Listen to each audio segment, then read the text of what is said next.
We are surrounded by amazing bodies of water, and we all want to do our part to keep them that way.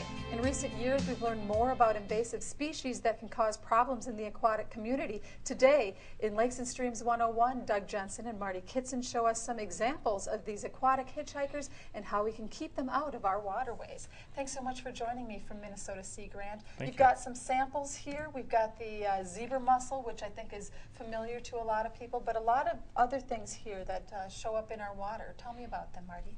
Well, these organisms here, these three, are likely introduced by ballast water. We've got a round goby and a Eurasian ruff in addition to the zebra mussel. These two here are more likely to be aquarium releases, and so someone in a home could be releasing them into the wild. Or through a school project. And I find it interesting. I mean, it seems so easy to just dump it down the toilet, but no, you don't want to do that. That's right. So you folks are going around the area all summer, spring and summer, to share these messages. You're going to be showing up throughout the community, different venues. Can you tell me about that, Doug? Sea Grant is partnering with a number of different organizations through the Stop Aquatic Hitchhikers campaign to educate communities up and down the North Shore and elsewhere about how to prevent the spread of aquatic invasive species into our lakes and rivers. Prevention is absolutely the key, because once these species are into lakes and rivers, there's no way to eradicate them.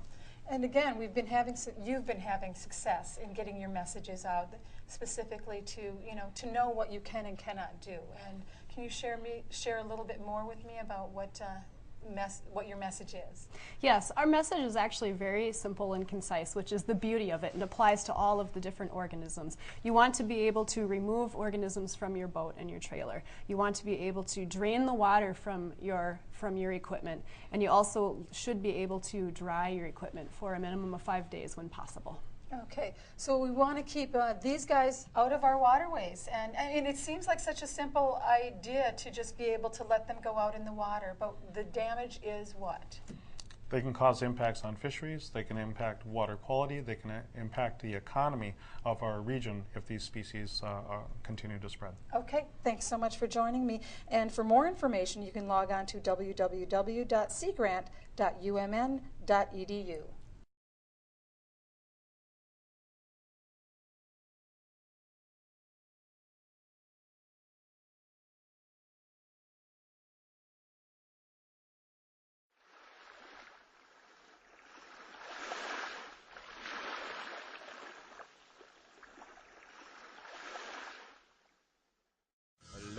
Inside my forest room, and it's stormy.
Zebra mussels can harm your favorite fishing spot. Help stop their spread. Clean off plants, animals, and mud. Drain your boat, live well, and bait containers, and leave plugs out while traveling. Replace water in bait containers with tap water. Rinse boat, live well, and gear with hot water. Spray with high pressure, or dry for at least 5 days.